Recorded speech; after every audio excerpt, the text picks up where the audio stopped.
Desde el Sindicato Unificado de Policía queremos reivindicar una vez más que nuestra ciudad de Pontevedra no es una ciudad insegura, pero vemos como cada vez puede caminar hacia ello. Prueba de ello es la pelea surgida en la tarde de ayer en una zona céntrica de la ciudad.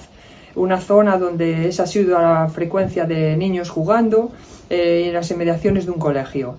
Vemos como cada vez se dan más este tipo de delitos. En la última rueda de prensa, el Sindicato Unificado de Policía veníamos a reclamar y a decir que el índice de criminalidad de delitos graves, menos graves y riña tumultuaria en comparación del año 2023 y 2024 había aumentado un 91,7%.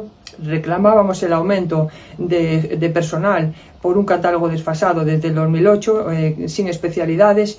Necesitamos más gente en los grupos de investigación, pero también necesitamos más patrullas en la calle.